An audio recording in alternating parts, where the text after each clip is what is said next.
been quite a few hours that I let this guy proof. Let's see, jiggly, and it doesn't stick. And it's got big bubbles here. Nice.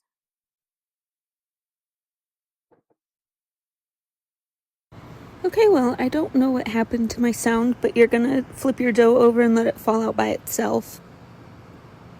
And if you have a tiny little bit of dough left over, you can scrape that out and add it back into your dough pile.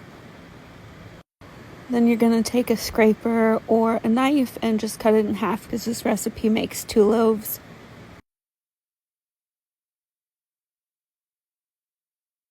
And now you're going to take your loaves and shape them. Normally you're supposed to put your inclusions in here, but I forgot. So you're just going to push it and pull it and push and pull again and again and again until you get the shape you're looking for. And that was a strawberry I pulled out. It was kind of not nice looking. Once you are done shaping your dough piles, you are going to set them aside on the counter for 20 to 30 minutes. And I like to put a little tea towel or a hand towel over the top of mine.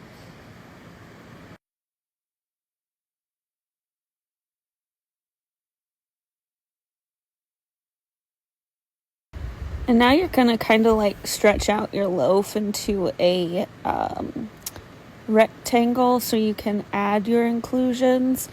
You're supposed to do this in the first one, but I don't follow the rules.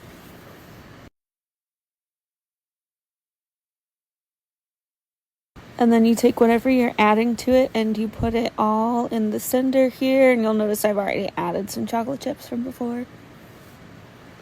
So now you'll just fold it in half a little bit and you'll add more of your inclusions on top of that little half.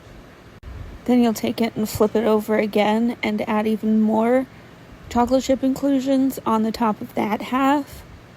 I kind of like to push mine in a little bit just so they stay in. It didn't work out so well for me this time.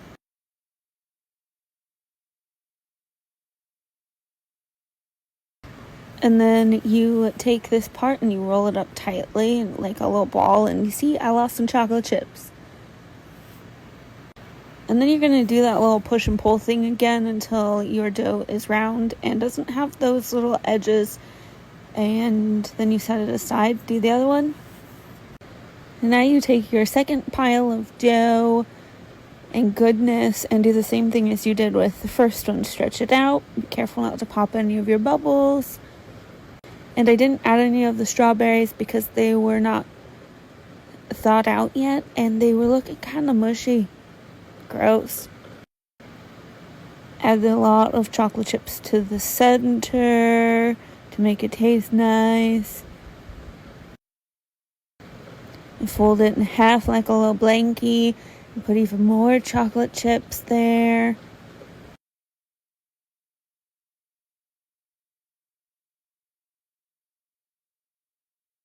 Fold your blanket in half again and put a whole lot more chocolate chips on the outside.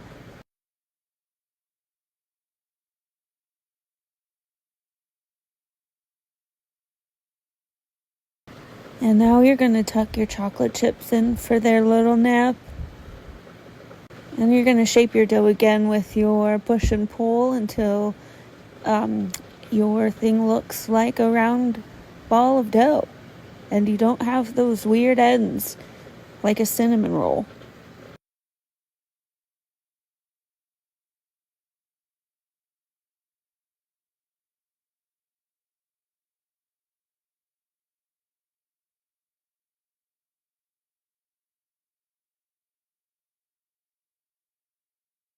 So this is the part where you manhandle your doughs.